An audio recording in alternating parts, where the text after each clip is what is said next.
What's up, guys? It's the Essential John L. Crossfire. And I am Nova Lee. And you guys are tuned into Caught In Conversation. Shaka Laka Laka.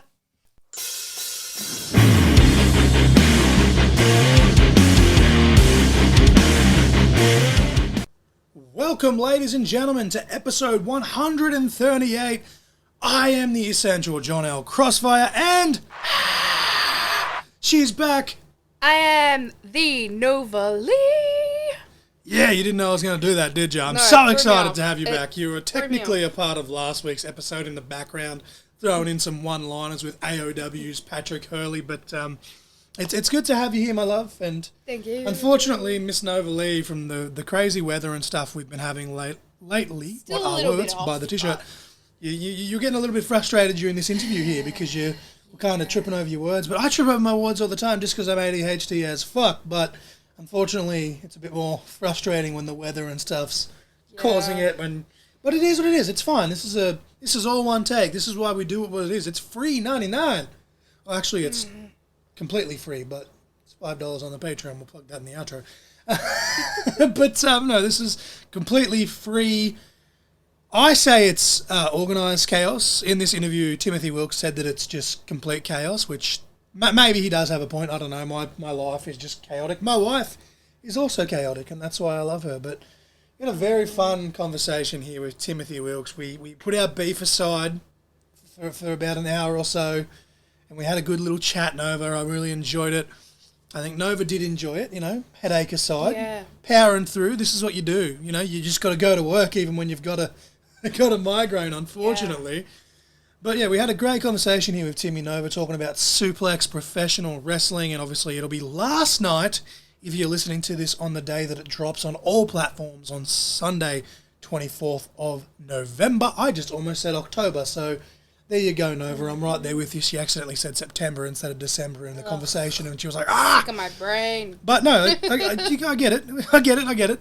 But Nova, you have the song and match of the week, and you will notice that the episode of this It's my brainchild. will tie into the song of the week. So, Timothy, if you want to sue anyone, this was actually Nova's idea. Well, that was rude. Just throw me under the bus. You should just throw me under the jet. Yeah, that's what I thought. Nova, How would you rude. like to give us the song and match of the week for this episode? Alrighty. So, your match of the week for episode 138 is JB Hazard vs. Zero, Season 1, Chapter 30, SUPLEX's 4th anniversary show. And your song of the week is Benny and the Jets by Elton John. That's a Sir Elton John to you, Missy. Why have we picked this match and song, Nova Lee?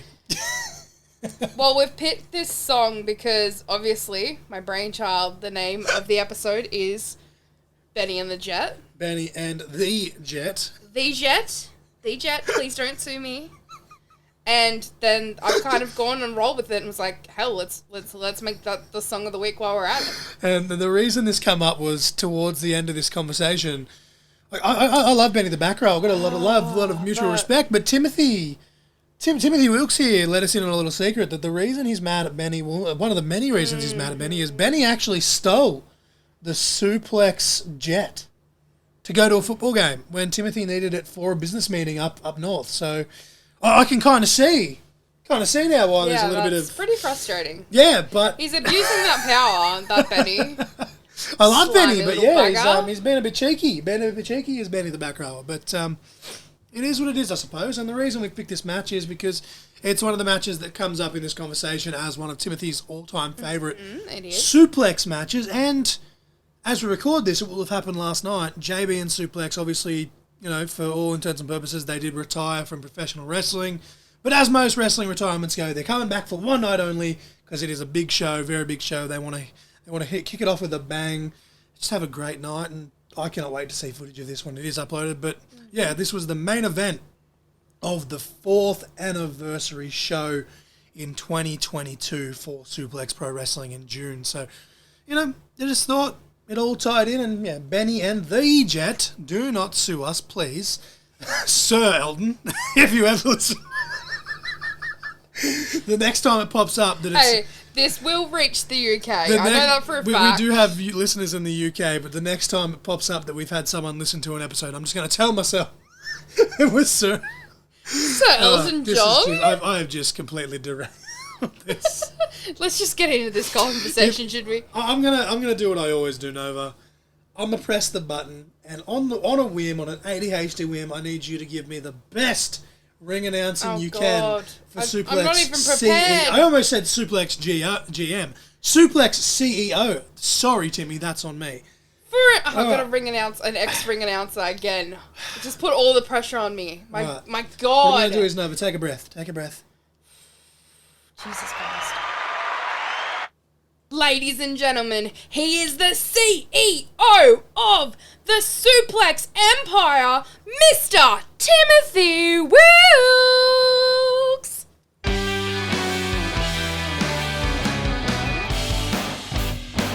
Ladies and gentlemen, I am here with my wife, Nova Lee, as always, and our guest today is Suplex CEO Timothy Wilks. How are you tonight, Timmy? I'm wonderful. It is always such a privilege for you to talk to me, Crossfire. It's always your privilege. Now, look, it's well documented you and I have had, a little... I wouldn't even say that it's personal. I'd say it's more professional rivalry over the last couple of years. And the weird thing is, the more we do commentary together, the more I kind of start to like him a little bit, which is... I don't know how to feel about that, but it seems like we're actually more like-minded than I realised a long time ago, to be honest. Well, that's because I'm a genius, and everyone should be thinking like me anyway. Touche. I did have MC Wormy tell me to address you as Mothy, but I don't want to have this interview just completely derailed before I even start, so I will... Yeah, he's not in my good books right now.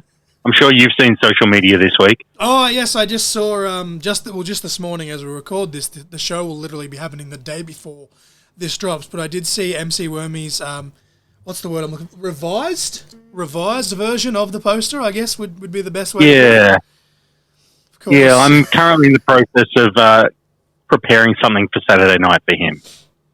And we'll leave it at that. Fair enough. See, to me, it just seemed like a bit of fun, but I guess when you're the boss, you can kind of...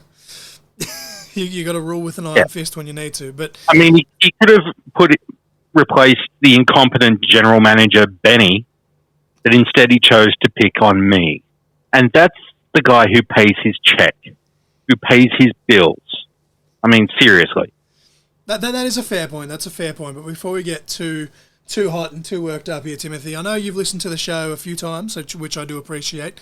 And as you always know, we always ask the same question to just to kind of break the ice here and take a breather. And that is just simply put, what is your earliest professional wrestling memory? My earliest professional wrestling memory. It is literally sitting in the lounge room of my house watching WrestleMania 3. Oh, damn. And not only that, but it is one of the earliest memories I have in my life. Sitting there watching Steamboat and Savage. That's cool. That's pretty solid. Yeah. That tells you how old I am, too. You're only as young as I feel. But no, you know what? I enjoy that because a lot of people recently, like, there's I think the most common answer we get is usually the Attitude Era, but most recently, the last handful of episodes we've done has been very Ruthless Aggression Era heavy, so I'm glad that this one has broken that up, because as much as people shit on the hokiness of the Golden Era, that's my personal favourite era. Oh, yeah. Macho Man, and, he's not that nice of a person, but the Ultimate Warrior is an amazing character. Hogan, as you said, Ricky Steamboat, Jake the Snake, my God, we can go on a rant in itself. But did you had the pleasure, was that on pay-per-view back in the day, or was that on a VHS? No, that was on free TV. Wow, okay. And I did a bit of research last year, and I actually found the date. It was like the early June in 1987. Okay. And so it was a couple of months after the actual event, but it was on like Channel 10 on a Saturday night.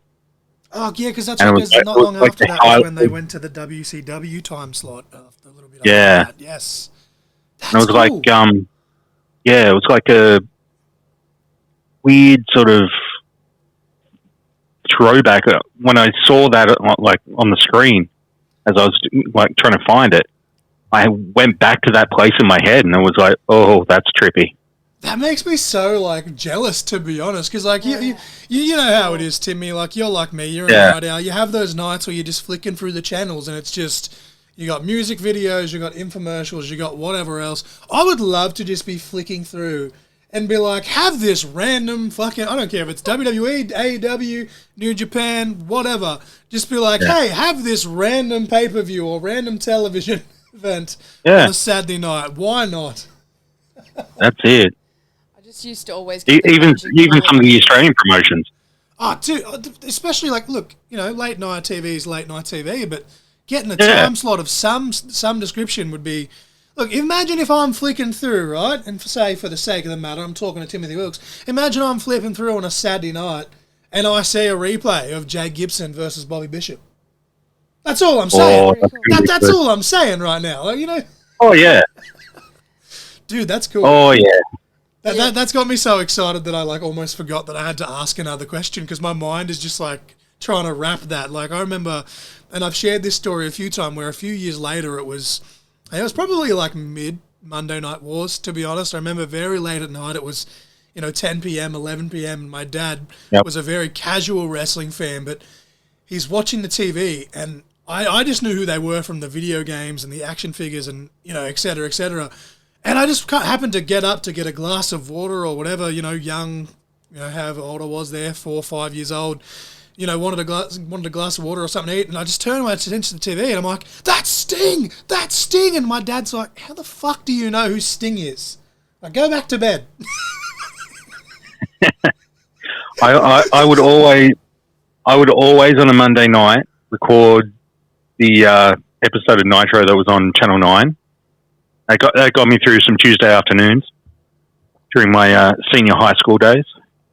Dude, I was definitely born 10 years too late, wasn't I? Anyway. Yeah.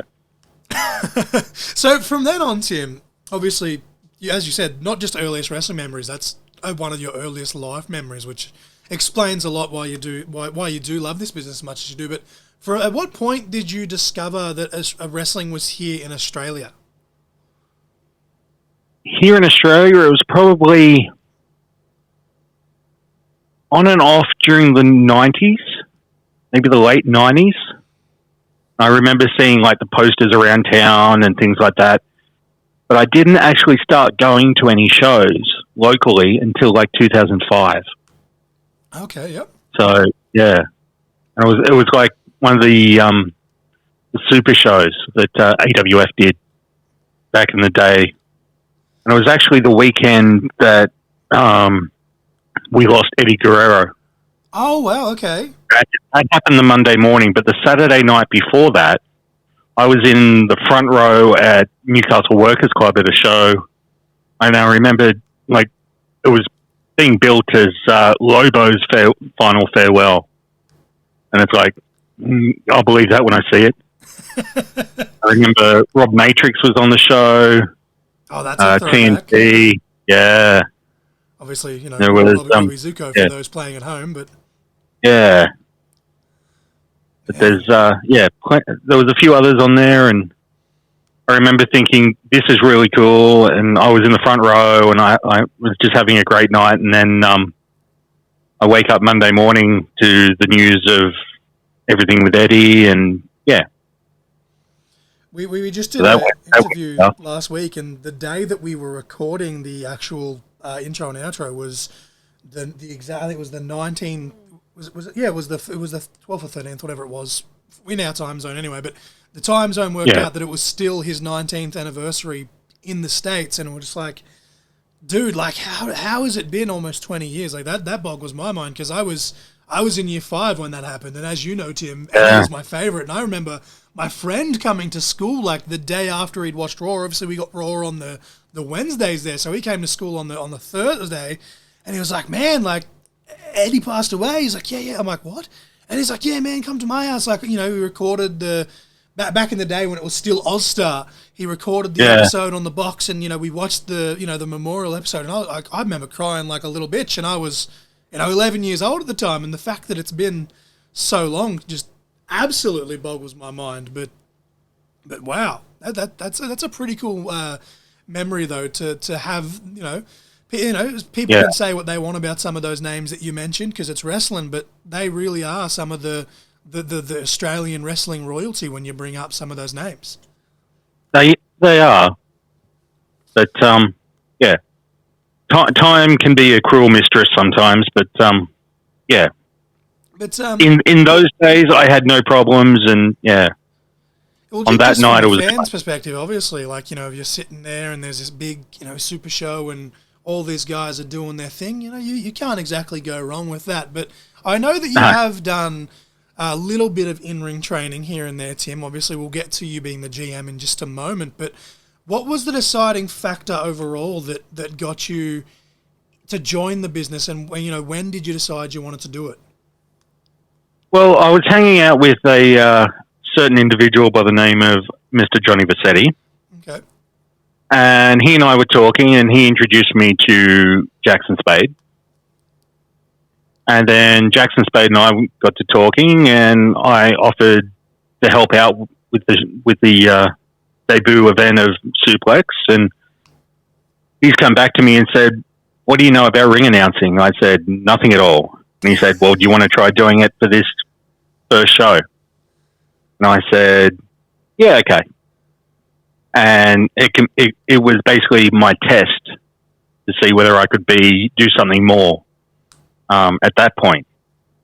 And then from there on, I haven't left. And yeah. I find that kind of funny, though, because it's kind of what happened with Nova. Like, she was the one that originally did float the idea. She was like, "Oh, maybe I could do ring announcing or something." And then it was like, "Hey." Yeah. I pitched the GM role first, and then Spades come back and said, well, he needed a ring announcer. So it's like, oh, I put my hand up for that and went from there, and then did that first show, and I had the likes of Coyote and Bobby and everyone coming up to me and saying, how long have you been ring announcing? Because that was great. And it's like about 2 hours. Well, I'll say, like, even, like, I only got to do that one show, and it was, people say it was just a battle royal, but, the amount of effort you went to just for the battle royal alone to make sure you squeezed in everyone's information and this and that while still trying to keep it rapid fire because it was a battle royal. I was like, oh, hell yeah, man. Yeah. And I think I asked you the same thing. I was like, oh, how long you been doing this? And you're like, how many shows have we done now? And I was just like, fucking what? I thought you'd been practicing for years, honestly. I feel like if I have to do any ring announcing this week, it might be a bit of out of practice because it has been a little while. I think for old time's sake, I think I'll manage. Some in there. Yeah, well, I've got a fairly good idea. I'm going to do some yelling at Benny and yelling at Wormy just because I can. And I mean, anyone else that ticks me off. So it could be everyone at this point. Don't cross the So by the time this drops, I could have, fired the entire roster and just, just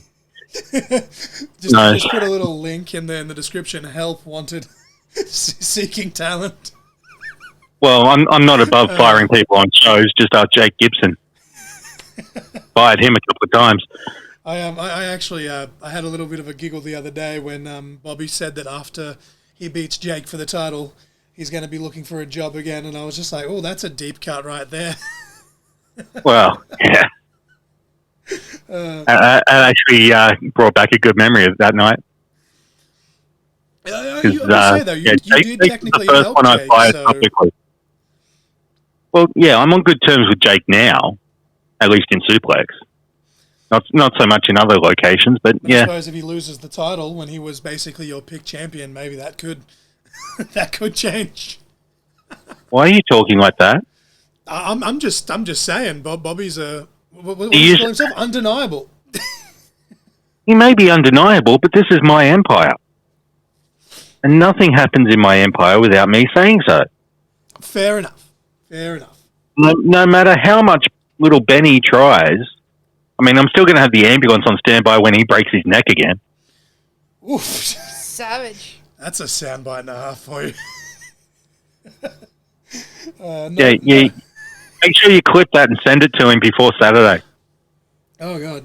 Nova looks primed and ready to ask her first question, so I should let her ask that before we derail this any further.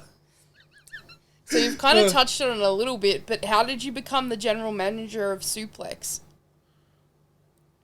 I became the general manager because I was appointed by the then owner, Jackson Spade. He needed, being an active wrestler himself, he needed someone to take control behind the scenes and things like that without being seen as biased. Mm-hmm. So I was given that role.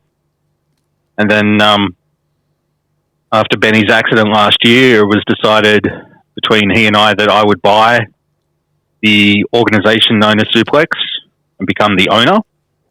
And as such, I appointed myself CEO and then had my lawyers draw up a nice little contract that I had Benny sign, appointing him general manager.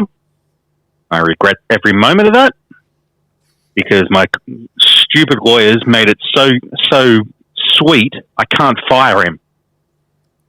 As much as I want to, for all the incompetence he's caused me in the last year, especially since he made his return appearance in our Rumble back in May.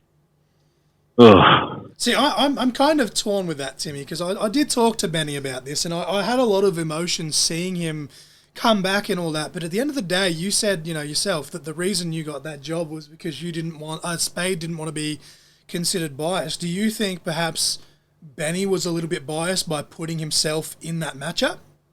Of course he was. Had you been seeing what he'd been doing? He's been putting his mates into sweet title matches. He's been giving himself a sweet match against Spade this coming Saturday. Although, I don't know how the people of Hamo South feel about being downgraded to a hardcore match. Might be a few people find that offensive, but whatever. We'll find out Saturday. And it was Benny's decision to make it hardcore, so I don't know exactly how wise that is, or perhaps by the time this episode drops was, but time will tell. Oh, by the time this drops, he'll be back in the John Hunter in the neck brace. It's fine. God damn. Although, if that does happen, I do have a loophole in the contract. I can fire him at that point. Oh. So you never know.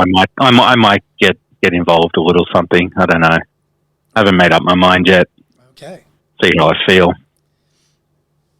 All right. What's next? So, as we record this, you're getting ready, obviously, for Season 2, Chapter 9. This episode will actually drop after the event, as we've previously mentioned. Yep. Have you... Oh, sorry. But you have a huge main event between Jake Gibson and Bobby Bishop, which we just kind of touched on a little bit. What is the process for you from show to show trying to put these cards together? Well, usually if Benny and I were talking, he and I would sit down and work it out together. We'd have a list of our in-house talent that we have, and then we'd go and look at what we have and the matchups we have and the storylines and things like that, or the conflicts that are happening between people and things like that. But at the moment, Benny's just making whatever match he wants and then expecting me to approve it. Because, I mean, he's got CJ Young, our streaming champion, a mystery opponent. I don't even know who it is. I think it's worth and he noting. Benny won't tell me. It's like the third time that CJ's had a mystery opponent, mind you, throughout his multiple reigns now as streaming champion. Oh, yeah. I've lost count of his actual run, his total run, but his current streaming title reign as of right now. So this is what, 3-4 days before show? Yes, I think. So it'll be 142 days right about now. So 145 by the time we get to the weekend, give or take. And he's had a couple of tough opponents. He's also had a couple of hand-picked opponents from Benny, trying to take the title off one of my guys onto one of his guys. But, yeah. Don't give me. Do you have like a... My empire will stand, and I'll leave it at that. Do you have a... And again, granted, it's a bit hit and miss right now because it seems like you're making half the matches, Benny making half the matches. You're kind of just throwing them at each other at this point. But do you have, when everything is all going good and well, is there a certain formula that you have in terms of picking what talent makes the shows? Because you guys do, obviously, all independent wrestling has revolving rosters, but Suplex does have a pretty decent-sized roster, and there is some shows where talent unfortunately gets left off for whatever reason. I'm not going to go into that, but is there a certain thought process into how and why that comes to be? Yeah, it has a lot to do with the fact that I wake up each day and see how I feel. There is no set logic that can be explained, if that makes sense. I have thoughts in my head, as you do, at all hours of the day and night. And I think, well, that could be a good match, or that could be a good match. Someone's sent me a text in the middle of the night and annoyed me or something like that, and it's like, well, then they go to the back of the line, and yeah, as can happen, and then other events can occur, and next thing you know, you've got two legends of Suplex like JB Hazard and Zero making a return at this next event. So we'll see how that goes. That actually has me very excited when I saw that. Now, it's one of those things where, like, I don't want to be too biased. Obviously, look, me and Benny are, I wouldn't say close, but there is a lot of respect there. And, everything he's gone through, Tim, with all due respect to you, I am excited to see him come back. Obviously, the main event with Jake and Bobby is, 7 years in the making. It didn't end up happening just for whatever reason. It is what it is. But yeah, it was going to be October 2018. And then Bobby got injured. This match here, though, with JB and Zero, I think probably got the biggest pop out of me when I even shared it, and I think it was along the lines of holy shit or holy fuck or whatever, something. It's E for explicit, it's fine. But I lost my marbles, basically, when I saw that, and I've been... Zero, to his credit, is a phenomenal talent as well. One of my favourites from the Suplex originals, so to speak. But JB was... He was like my guy. I was a very big fan of him. 3 Stages of Hell match that he had with Spade was iconic, honestly. I know that, there's a lot of stuff that happens in Australian wrestling, and for those of you that haven't seen this match, it's there, it's on YouTube, it's an absolute awesome match. But no, I don't know, you have both taken credit for this, and I don't know whether it was you or whether it was Benny, but kudos to Suplex in general for putting this in stone, because it's a big match feel to me. Well, it was our most voted match of the year back in 2022. It was unbelievable on the night, and I think this weekend they're going to deliver again. I've spoken to both guys recently, and they are looking for a big night. So, I'm going to take credit because it's my company. Touche. Before Nova asks us her next question, though, I would just say, JB Hazard, if you listen to this, hit me up. You'd have better luck talking to a wall because he's not a big social media guy. I'd offer to hit up Zero, but to be honest, there's not very many people that creep me out, but there's something about that dude that gives me the heebie-jeebies. Yeah, that guy. Yeah, he's crazy even when he doesn't seem it. So my next question is, now obviously the card won't be set in stone until after this weekend as we record this, but what is your goal for the end of year show that's at the end of September? December, sorry, I'm mixing everything up here. Is there anything you can tell us about that, or are you just trying to get through this weekend? Well, I'm just trying to get through this weekend, but I do have a couple of ideas in the works, in the pipeline.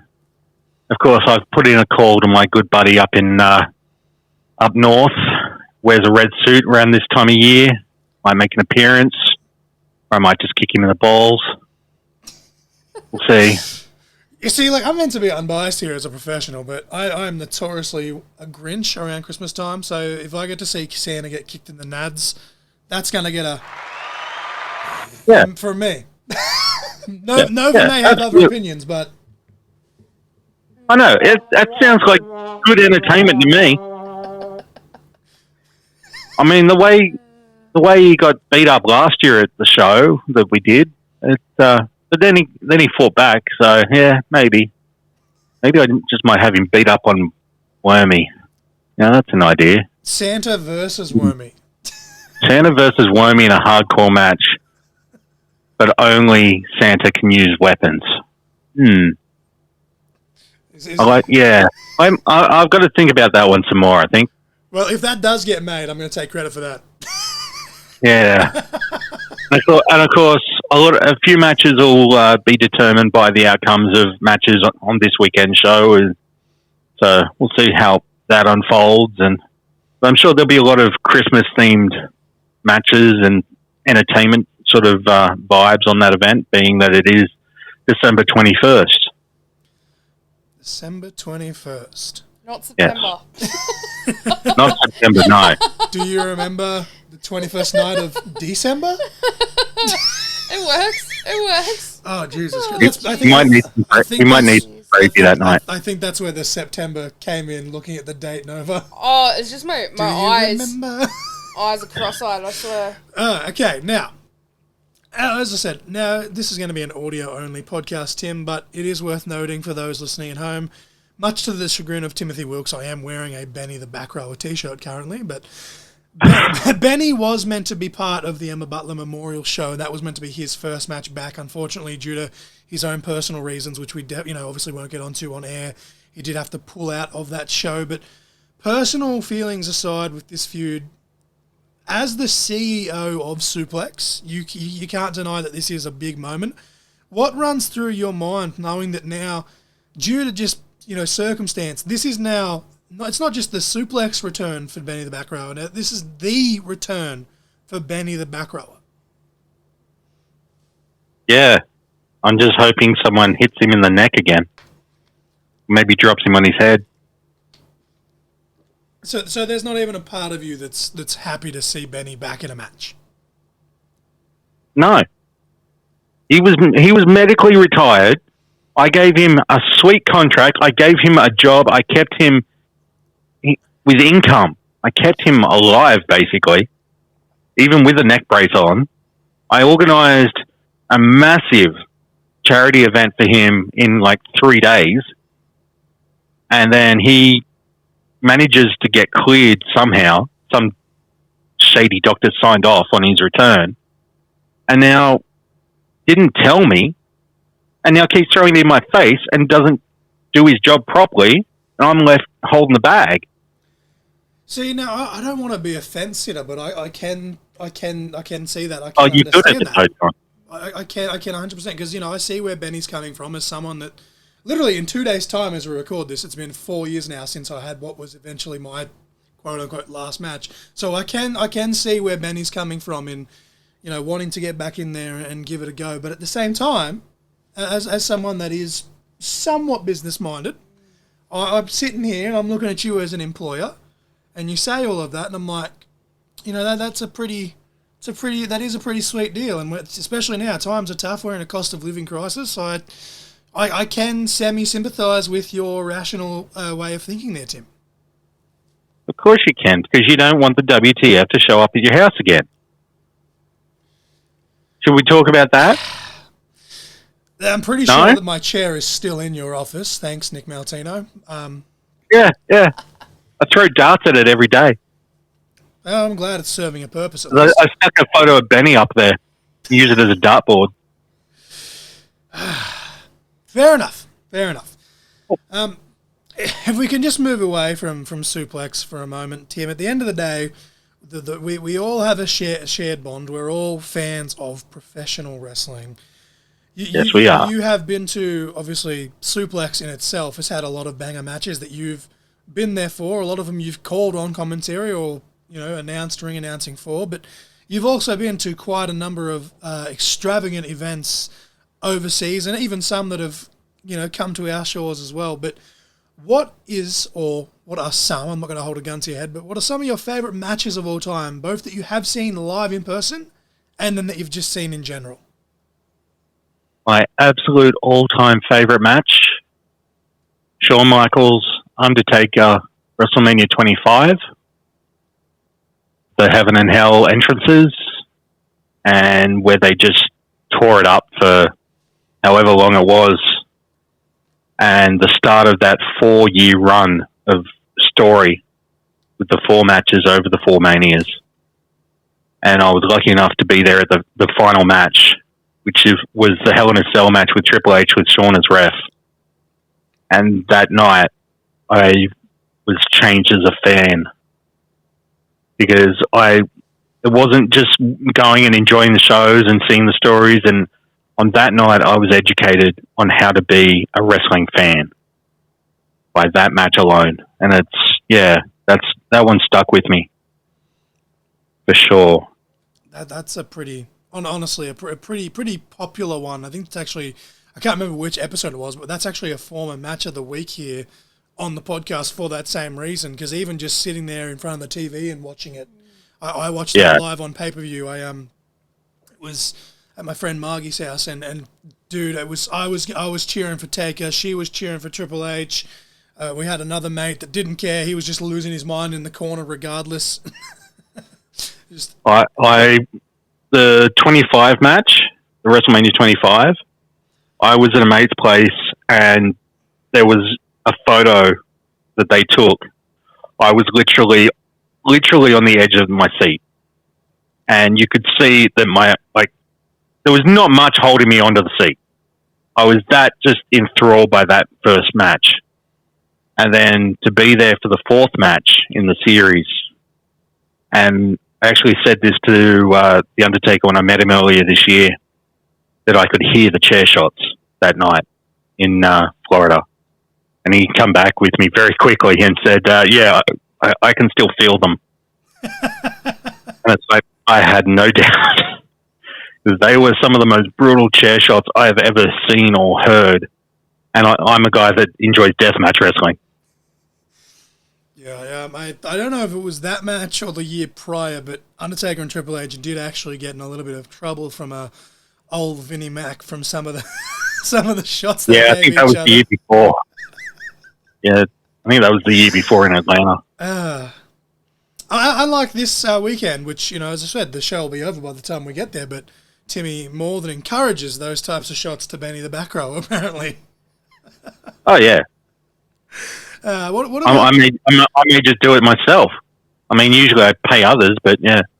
What about in Suplex in general, Tim? Because, again, Aussie wrestling is much broader than a lot of people realise, so some of these hidden gems people may not have even heard of, let alone seen. But what are some of your favourite matches that you've had the pleasure of seeing in the realm of Suplex? Because you guys have had some just amazing. I don't want to overstate it, or should I say understate it, but you guys have seriously had some amazing matches over the years, and you've been there for pretty much every single one of them. So every single one, except there was one show I missed, I think, and somehow Matt Gage was put in charge. I still don't know. It took me 6 months to fix everything he did that night, but that culminated in 6 months of headaches, and then a four tag team TLC match that just ripped the roof off the place. So it worked out well for me. But that 4-way TLC match was something special. That was 2019. Can't go past the 3 stages of hell with Spade and JB in 2020. Or 2021, sorry. Then we have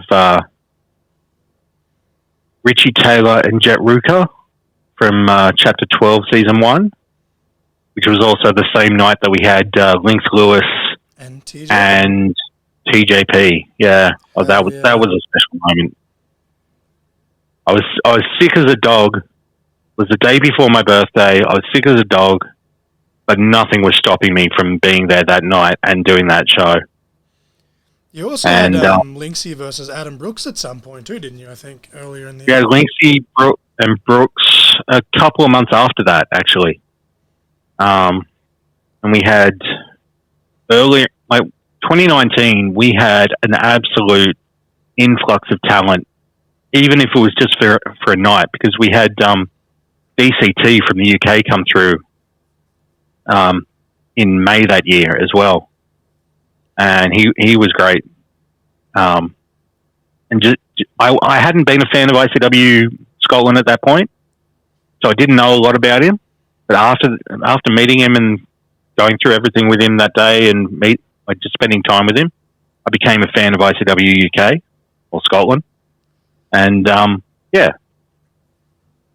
And in recent times, oh, go ahead. I was just gonna say he actually had. You mentioned Richie Taylor just before. Him and Richie had like I don't know if it was hardcore or street fight or what the exact match was, but it was some sort of no DQ match.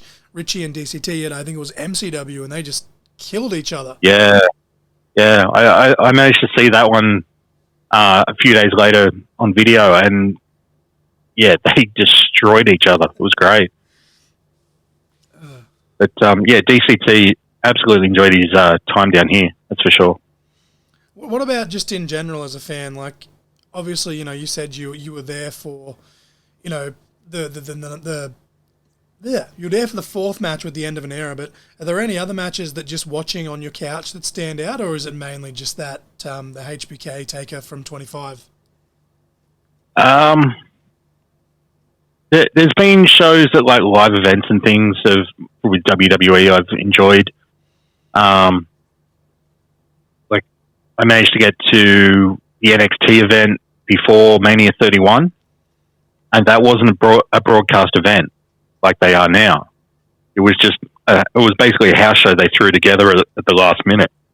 Oh hell yeah! And yeah, and this was Mania weekend, the Friday night of Mania weekend. And the main event was Adrian Neville, now known as Pac, once again, and Finn Balor. But it wasn't Finn Balor, as you know him. It was Demon Balor on a house show. Hell yeah! Yeah, and every match on that card was insane because the show started at like 10 p.m. local time in California on the Friday night of Mania weekend. So it was fairly late in the day. Everyone had been at Access and everything else during the day and whatever. And then they started the show with Tyler Bate and Hideo Itami, Kenta. Oh, nice. And Kenta had been there probably a few months at that point. And the night before, he'd qualified at Access to be in the Andre the Giant Battle Royal at Mania.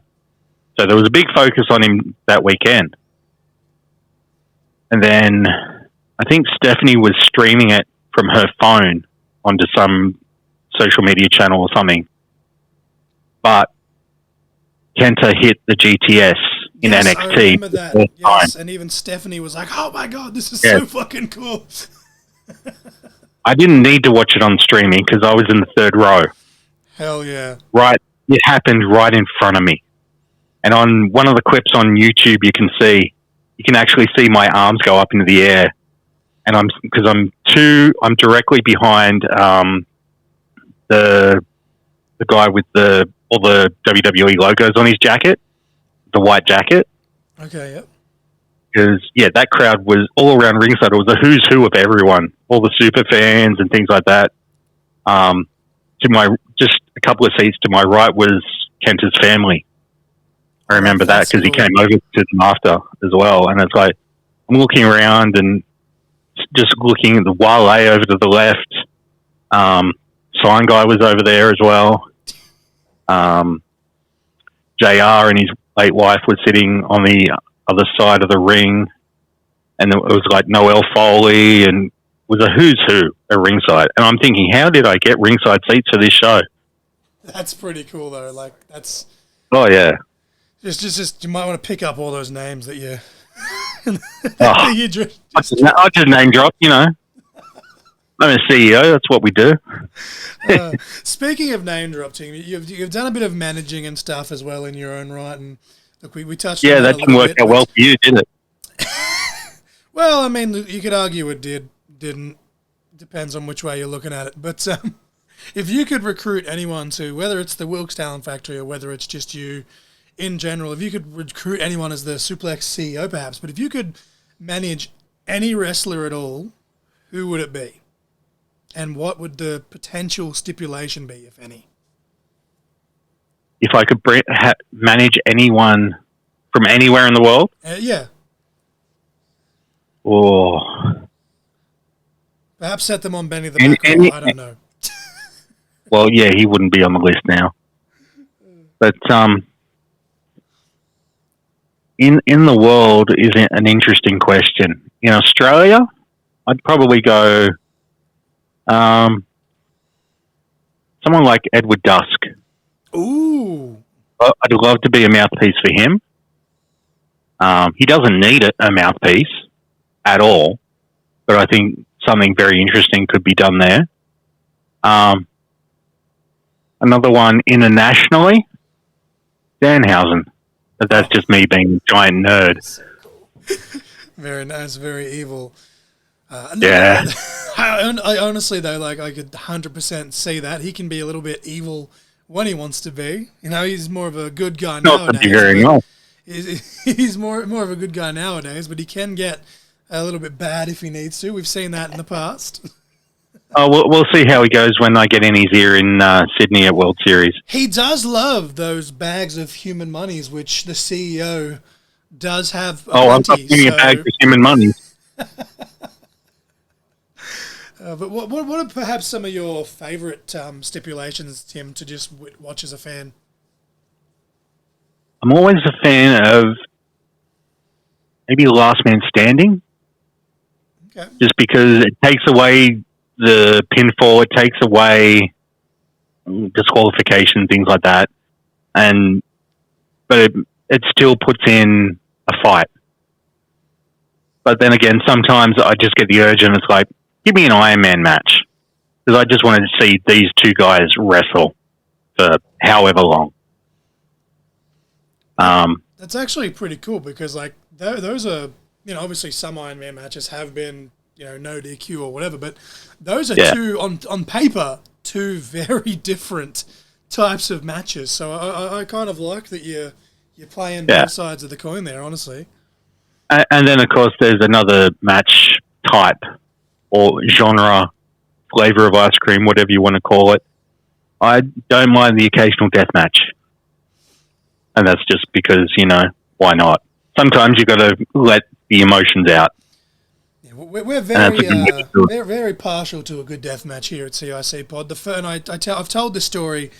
What are we? This is going to be episode 138. I've probably told it 138 times, to be honest. But the very first show that I took Nova to, actually, as a fan that I wasn't on, where we just sat there, was a deathmatch show, and everyone's like, why would you take your wife? And then her favourite match of the whole night was the death match. So, go figure. Yeah. The very first wrestling event, WWE wrestling event I took my wife to was WrestleMania 28. And she wasn't a huge fan at that time until we left the stadium that night. After that night, she was a big fan. Unfortunately, I haven't taken my wife to big shows like that just yet, but... Impact was pretty cool, though. We had, I was like, I've got to sit up here out of the way, and then I basically, by the way that was laid out, damn near had our own private skybox for a even cheaper price, so I was happy with that. Hey, that works for me. There's a photo out there, I think you've seen it, Timmy, where I'm literally just leaning on the barricade. And it was great. Yeah. It was like the first seat, like the first row of seats was like kind of the first row of the balcony. But row 2 randomly didn't start until it was 6 feet up, and then they all went up. There was just this big concrete block, and I was like, cool, I'm not in anyone's way, so I'm just going to come and stand over here and hope this barricade can hold my fat ass. Yeah, well, I only had about 4 or 5 people around me at the Elimination Chamber earlier in the year, so I basically had my own skybox as well. That's the shit right there.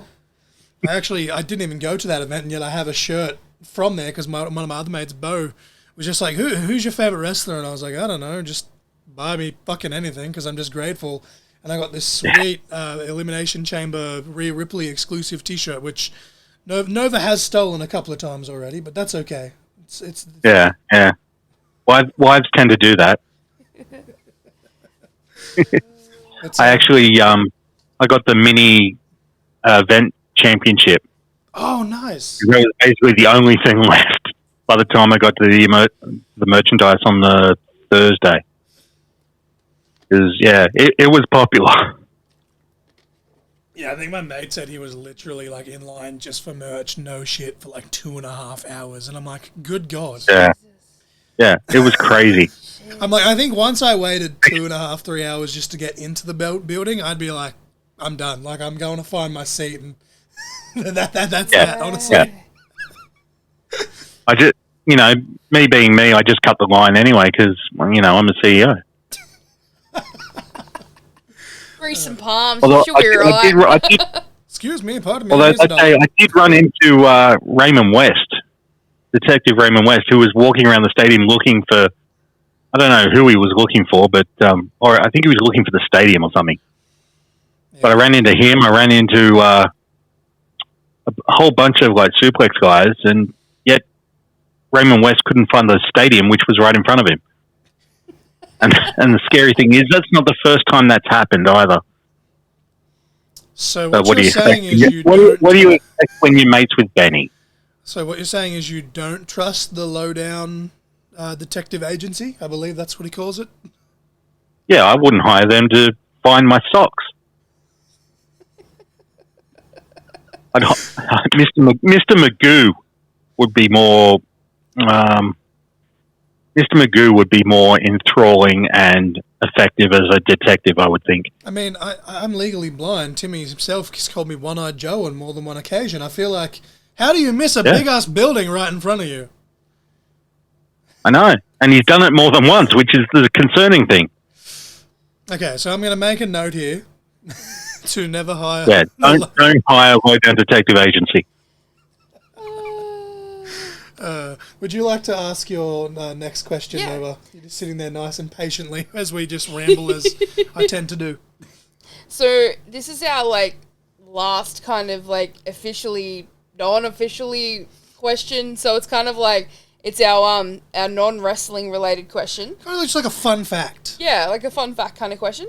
As we record this, they've recently just dropped a trailer for the next Captain America movie.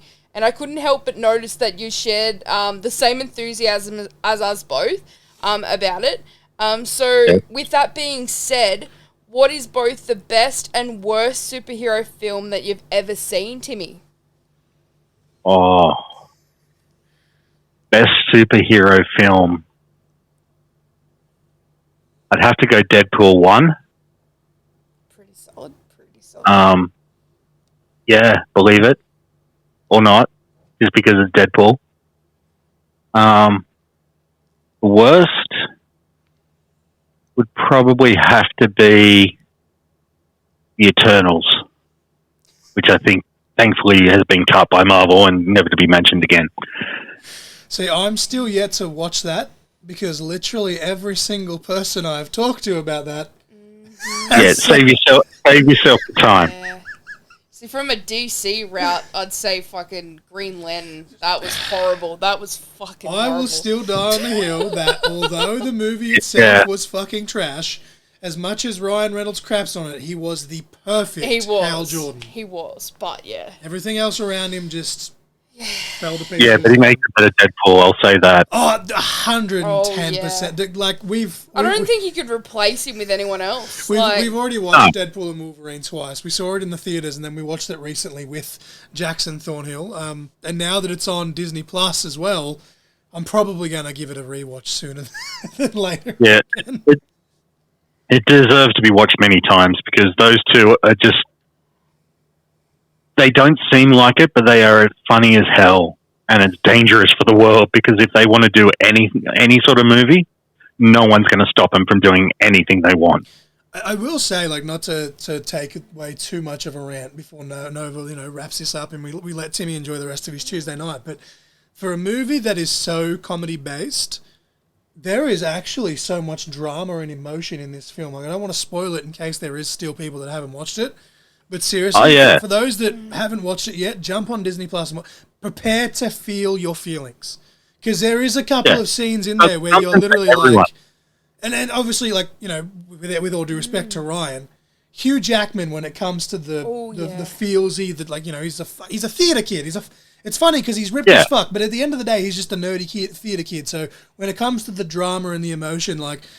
I didn't quite cry, but I swear there was one point there where there was almost like a tear trying to run down my face from one of his like dialogues that he did as you know, just the cold Wolverine kind of opening up for like 2 seconds, and it was like, oh, well, this makes a lot of sense. Just that glimpse.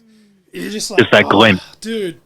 And then of course they jump straight back into the comedy in true Deadpool fashion, but it's just a fucking phenomenal film. Oh. I think I might go watch it again now. Okay, fine. It's only early. So with that being said, Tim, where can we find you Suplex on social media? What are your upcoming dates, and do you have any merchandise that you'd like to plug as well?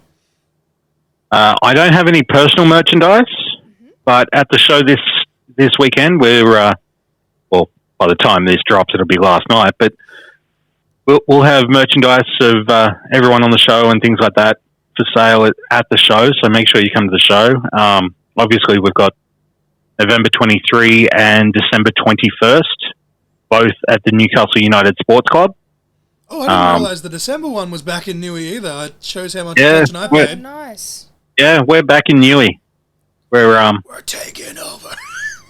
Yeah, we're taking over. Hell yeah! But we found a great little venue, and they seem really keen to have us there. And we locked in a couple of dates for the end of the year, and then we'll sit down with them probably next week or the week after, and work out a 2025 schedule with them as well. Do we have information on when tickets will go on sale for that December show? No, I don't yet, but they'll be probably in the next couple of days after this drops. So yeah, well, it won't be too far away. If they follow Tim's and /or Suplex on social media, I'm sure they can keep up to date with that. So where can we find you and Suplex on the socials, Timmy? Suplex is at Suplex Pro Wrestling on Facebook, and I think it's Suplex Pro on Instagram. To follow me, it's at SUPLEX CEO on Facebook and Instagram. Both of those links should work to me. Or just search Timothy Wilks SUPLEX CEO on Facebook. That'll find me, hopefully. And we also have our shows on YouTube as well at SUPLEX Pro Wrestling. Yes, I'll make sure to link the Suplex YouTube channel for sure. But while you're on that, I know that you've had, you know, a few videographers and editors and stuff over the time, but I think it is worth noting to give a shout out to Suplex Studios. I'll probably link their Facebook page as well, who have been editing the last, I was going to say handful, but I think they've done quite a number of the last few shows, and they've it's been over a year now. And they've just done the Emma Butler show as well, which will drop sooner than later. But definitely hit them up. They do phenomenal work. When I eventually have the funds, I'm going to hit them up to do some stuff and things. Haven't quite worked it out yet, but no, definitely hit them up. You know, slide into, I can't even think of his name, Silver Pro. We're meant to be having him on. Yes, your filmographer, videographer, whatever you call them. A camera dude. the guy that holds the camera. I know it's a very important job, but my ADHD brain was like, fuck, it's a no, it's not a photographer, it's a videographer. Nova already reminded me that before we even started, and I still fucking forgot. So this is, you know, it is what it is. This is all one take, unfiltered. I do the stuff and the things, and as Timmy knows, when working with me, it's organized chaos, but it's chaos. It's pure chaos. Admit it. Wouldn't have it any other way, though. But no, I appreciate you jumping on, Timmy. You know, all jokes aside, I do enjoy working with you quite a lot. We always seem to have a lot of fun on shows. I'm hoping that sooner than later, I keep having people from the board of directors in Suplex hit me up asking me when I'm going to come do commentary and when I'm going to come do this and when I'm going to come do that. And the answer is I don't know. But hopefully one day. Hopefully one day. Well, if I end up getting rid of Wormy, I'll just bring you in because, you know, you annoy me a little bit less. A little bit less. Only a little bit. It's backhanded, but I'll take it. I'll take it. You're less likely to superimpose yourself onto a poster over me. Ooh. And I'm sure that, you know, if you ever want to take a break from ring announcing or fire Wormy for the night, I'm sure Nova will put it. Yeah. I've been I'm sure we can work out a deal. But no, we're hoping that, you know, we want to get down the coast. So if you're doing Newcastle shows, that's a we'll have to hitchhike. that's a good little spot though. You know, try and make one of those Suplex shows in 2025 in Newcastle, hopefully, so we can go to the beach afterwards. But no, I appreciate you jumping on here, Go to Timmy. the beach at 10 o'clock at night. Yeah, Good why idea. not? It's Newcastle. No, we'll try and go before the event and then rock up for commentary soaking wet. Why not? Professional. I am excited to be here. Chaos. Can you see? Oh boy. Maybe I will keep Wormy. As a side note, go back and listen to the conversation we had with him. He actually, he had some fun with Timothy Wilks. Actually, that was, you know, as he likes to call Tim. But no, I do appreciate you jumping in here, Timmy. Punch him in the head for it too. I do or have other people do it for me. That's the one I really enjoy. Well, I should have asked him about the hardcore match Swappy. Yes, he did say that he had a couple of hardcore matches and stuff that you'd put him in. Yeah, he had no idea until it was happening. I love that. I'd do that again. See, perhaps it's organised chaos, but it's only organised to Tim. It's only organised by me. Yeah. But I sound like a crack record, but we do truly appreciate you jumping on with us here tonight, Tim, and you know, shooting the shit as we do here on podcasts. And no, it was about time. It took him long enough. You just had to become the CEO, you see. So yeah. I wasn't high ranking enough for him. yeah, that's what it is. Well, look, as it is, you know, both of our groups are pretty much fizzled out at the moment. You know, stay tuned for more. But I think it was a good. What are you talking about? My empire is stronger than ever. Your empire in Suplex is fantastic. Because we're not in your face doesn't mean it's not doing something. But I think we had a bit of enough middle ground to where we could do this without, you know, being too in each other's face, I think. No, that's never going to happen, John. You should know that by now. Yeah, I don't know. Actually, do I want to do commentary with him, Nova? I might need you to separate us like school children. That's right. I'll put a barrier between us so we don't actually have to look at each other. Just sit on my left-hand side and you'll be right. Yeah, easy done. You won't be able to see anything. You can't see anything now. Oh, Jesus. Well, as we record this, it turns out my eye drops have been 2 days out of date, and I'm wondering why they're not working. So, go figure. You got to be able to read to see whether or not it's still in date, Timmy. It's a bit redundant. I'll get you a calendar for Christmas. I appreciate that. But I'll let you go, Timmy, and you enjoy the rest of your night. And no, I've really enjoyed having you on here and shooting the shit. And I hope that by the time this episode drops, I'll be looking forward to seeing all the results and reactions and everything else to the November 23rd show. But yeah, everyone follow Timmy, follow Suplex, and keep an eye out December 21st back in Newcastle.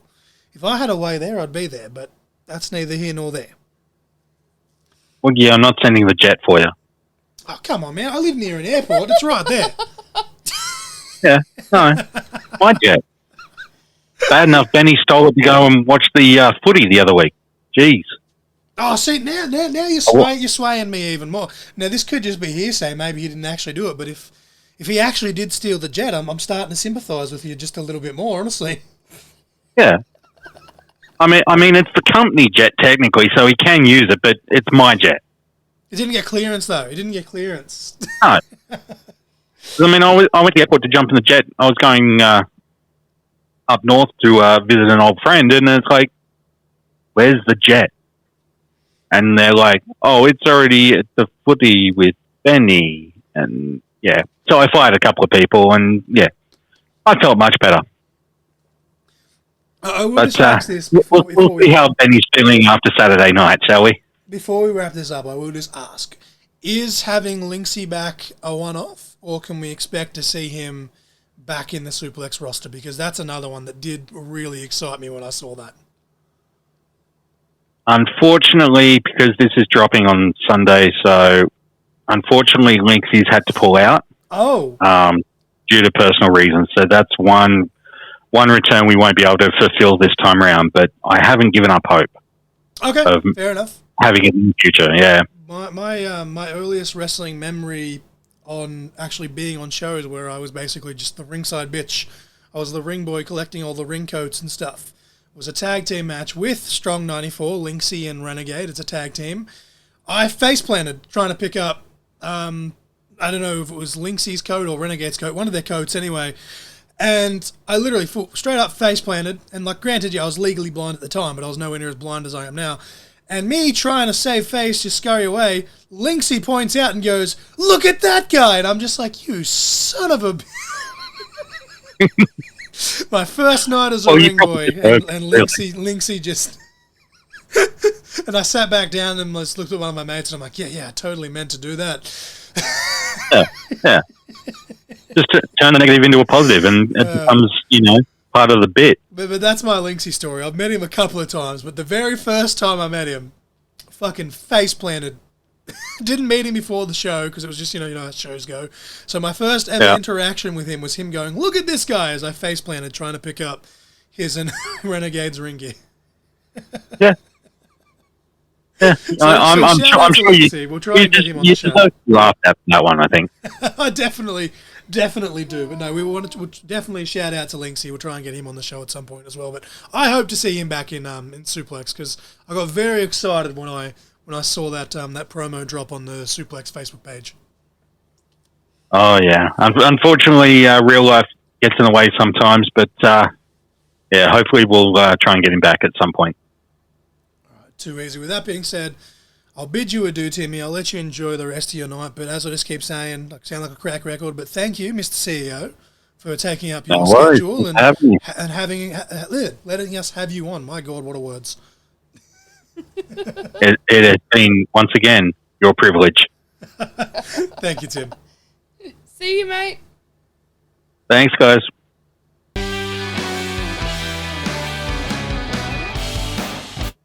All right, ladies and gents, that was Mr. Timothy Wilks.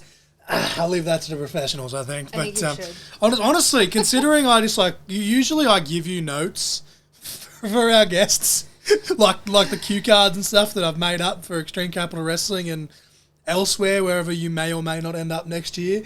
But I was just like, yeah, fucking, I was vibing. And then I was just like, hey, show me what you can throw together, and that's what you gave us. So you know what? Hey, props to me. Well done, very well done. And as I said, considering, as I said in the intro, not trying to make excuses, but both of us health-wise, this with the pressure in general in my eyes, and then the pressure on your head as a whole that then goes down to your eyes and your ears and everything else from all this weather and stuff. My whole body. It's my mind's telling me no. By my body.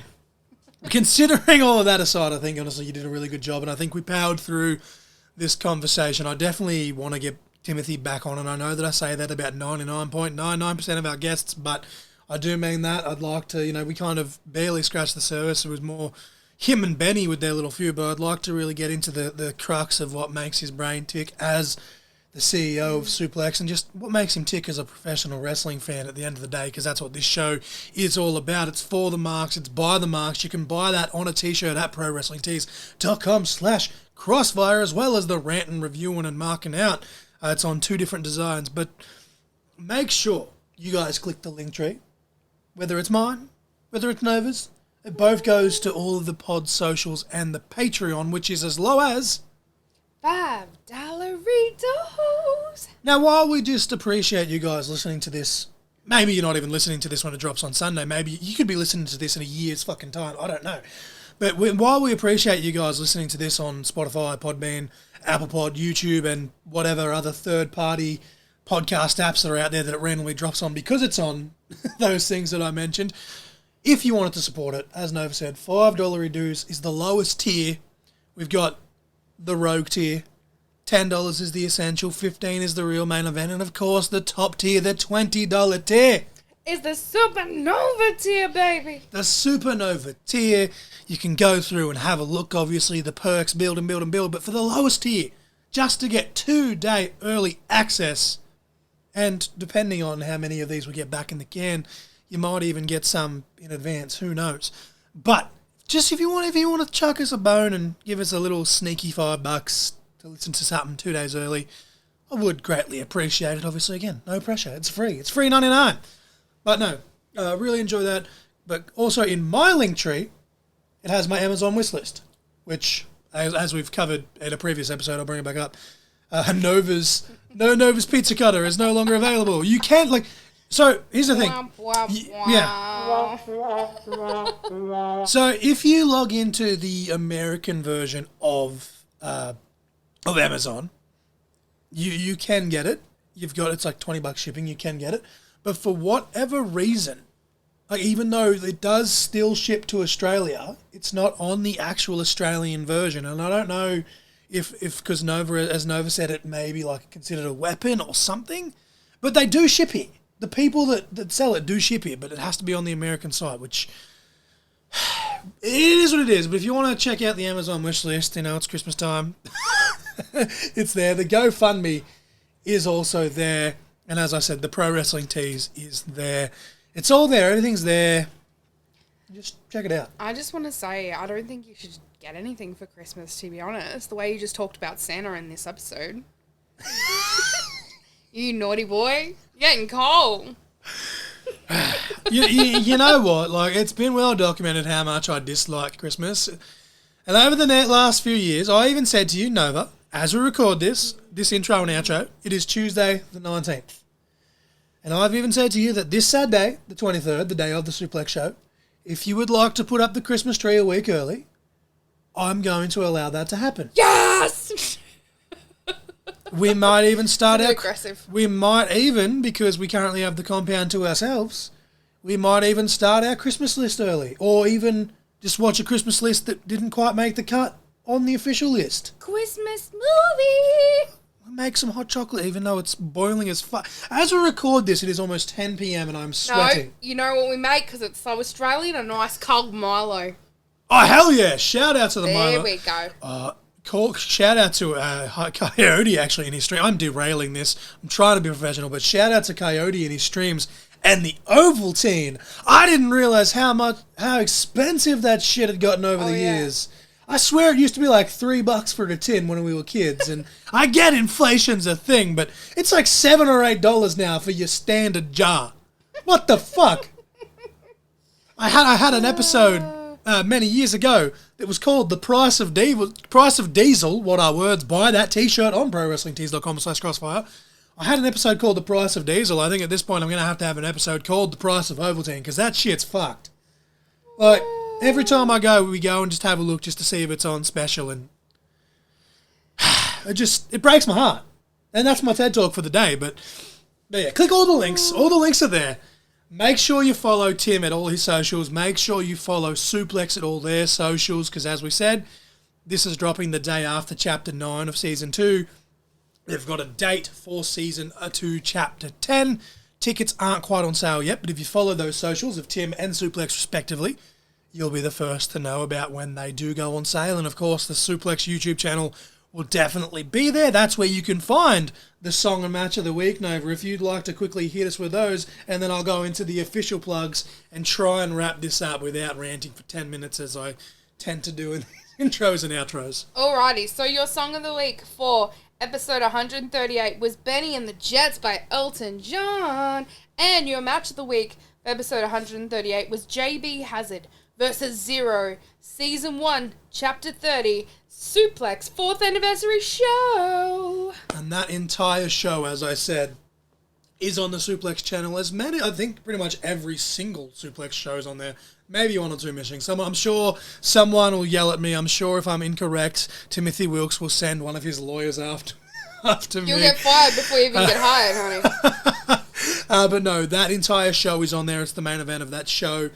But yeah, just go support Suplex and go support Aussie professional wrestling, and just why not? Because wrestling is awesome. But speaking of wrestling, as we record this intro/outro Nova, obviously this will come, as I said, you can get it 2 days early on the Friday with the Patreon, future reference. But if you're listening to this on the Sunday, it's going to be 6 days. But as we record this, it's 10 days. Friday, November 29th, Adrenaline Pro Wrestling presents Legacy. We have Jason Crash versus Adam Brooks. We have Bobby Fish versus Zane Zodiac. Like, honestly, I'd pay my ticket just for one of those two matches alone. Those two matches as a whole are going to be a banger. And the whole card is... We've got this whole thing with Kobe Reed and Josh Redfield really starting to heat up. We got Brother Nathaniel and the former guest of this show, James Marshall, tearing it up on the pre-show. Why is Marshall delegated to the pre-show is my question. I understand, Brother Nathaniel, just a little bit of a rookie, he's still trying to grab his feet, but... I was talking about Timothy Wilks' grease and palms, but come on. Yeah, surely James Marshall can grease some palms to get that upgraded to the main show. But surely. Honestly, this whole show is stacked top to bottom. Go check that out. The night after, November 30th, the man I just mentioned, Nova, Bobby Fish, is taking on someone we mentioned in this conversation. Richie fucking Taylor. What a banger. And we mentioned two other people as well. We mentioned Zane Zodiac. Well, technically we mentioned three because we mentioned Anna Book. But two of the people we just mentioned, I'm rolling with this. Zane Zodiac and Jason Crash. Brothers. Real life brothers. Zane Zodiac, the current MXW heavyweight champion. Jason Crash recently, or not recently, a few months ago now, he snapped on his brother. He got a little bit fed up with the fact that Zane was in the spotlight, and I think we're about 6 or 7 months build at this point, but they're finally clashing for the MXW Heavyweight Championship at this show. Cannot wait. A-Shaq has recently regained the Ascend title. He'll be defending that as well. But the big one, obviously, as I said, Richie and Bobby are going to be the actual main event of the show. But the big one for me is the Awful One Rumble. 20-person over-the-top rope rumble. We've got all of the Cooters. We've got Nova Nichols. We've got EVO. We've got ya girl, Elaine Hope, making her MXW debut. We've got Cooper Kingsley making his debut. Making his return, I should say. He was in the State Warfare match last year. He's in the State Warfare match again. I'm sure he'll probably weasel his way back into the Rumble as well. Of course, formerly Jeremiah, former guest of this show here. Cannot wait. I'm sure him and DPC will probably send me another photo flipping me off because I'm unable to make it again. But the winner of that Rumble, Nova. Wow. Nova Lee calling out DPC and Cooper Kingsley. He's already been called a cunt last episode. No. The quote. I wish I could get it through the censors. Like, obviously, we can say it on the episode because it's E for explicit. But the exact quote was, "Patrick doesn't think DPC is a cunt. He just acts." Oh, that's right. He just acts like it. That's right. But the 20-person Royal Rumble, I'm getting sued. The 20-person over-the-top rope MXW All for One Rumble. That's why it's called All for One 2. It's All for 2, All for 1 2. I don't know. All for 1 2 is the second All for One event in the All for One Rumble. The winner, Nova. It just sounds like you're saying awful to me. I hope it's not awful because I'm hyping it up something chronic here. I want to go. I want to be there. The winner of this match receives an Emmett, whether it's Jason Crash, whether it's Zane Zodiac, whether someone else wins it along the way. The winner of this Rumble will challenge for that heavyweight title the next time they're back in Geelong, which is going to be February 28th, March 1st. I'm assuming, make an ass out of you and me, that it'd be on night 2, but one of those 2 nights in Geelong. Why are you laughing at me, Nova? Oh, I just ADHD moment. Don't mind me. At least I didn't say G-long. No, I was thinking about, like, awful, lawful wife, you know. I take you as my lawful, not awful, wedded husband. Yeah. That's a thing. I said it as well. I can't lie. I had to say it because you said awful. You were calling me awful. I was like, I wrote in my vows, and it was written on the paper, I take you as my lawful, not awful, wedded wife. There's some trivia. I was waiting for you to call me awful. Seriously. The more you know here. No, that's not more you know. That is romance. I love that it literally is both of them and they've just used the same sound. No, it's not. It's just romance. My God, we are derailing this. Fast forward a little bit. December 7th, the week after, Belconnen Community Theatre, an event that I'm trying my best to get to. ICW Australia clash in the capital. Benny Whiplash versus Tank match 6 in their best of 6 series, and some of these have gone to no contests and stuff, and they are currently sitting at, I think it's actually 2-2 they're sitting at. I could be wrong. I'm sure someone will correct me on that. But this match hasn't been made official, I believe. Well, actually, no, I think it has been official. I think Benny hasn't publicly accepted it, but I think ICW management have sanctioned that this is going to be a last man standing match now. So hopefully I can call that on commentary. It's funny actually, because Timothy mentioned that as one of the ones that he likes. We got an open. Maybe the Wilks Talent Factory will rear their head in this one.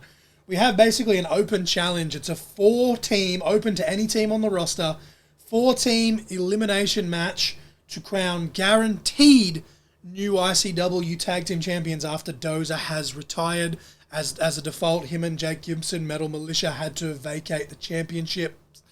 But yeah, guaranteed new ICW Tag Team Champions. C Factor versus Jackson Thornhill, my young protege.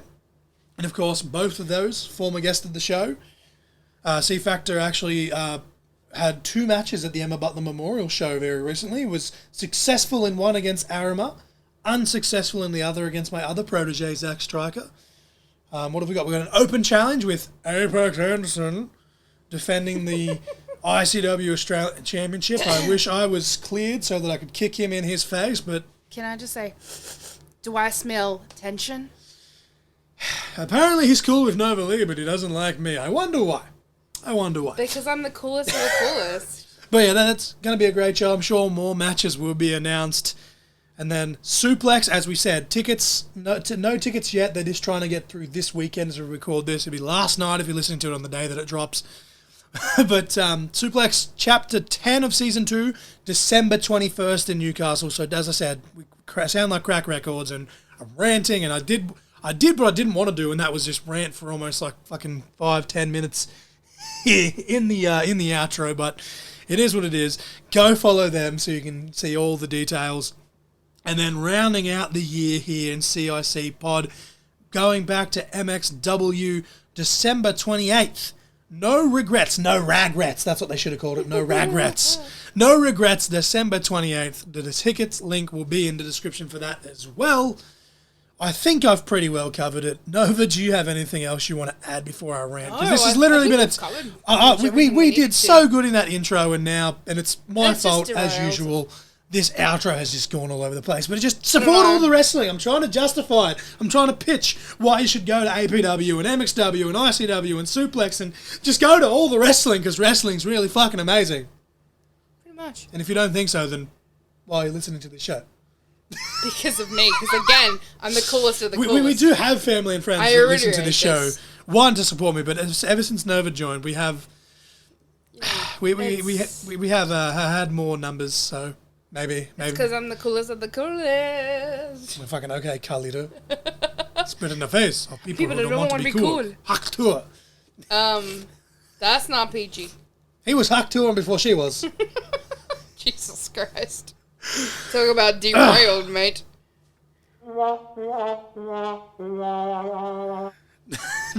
Seriously, do you have anything you want to add to this? Or No. You eyeing off my soundboard. What are you trying to do here? I don't know. I was going to press something, but I can't see from here, so... Yeah. Really? Okay, I think we need to wrap this up. Is that what you were looking for? No. We need to wrap this up. Was it this one? Yeah. I just couldn't see from here. I'm like, I can't read it. I need my new glasses already. But anyway, we need to wrap this up. We're just rambling. We still kept it under an hour and a half, so fucking how's that? I am Essential John L. Crossfire. I am Nova Lee. The coolest of the cool. You guys were just caught in conversation. Shakalaka and titty sprinkles.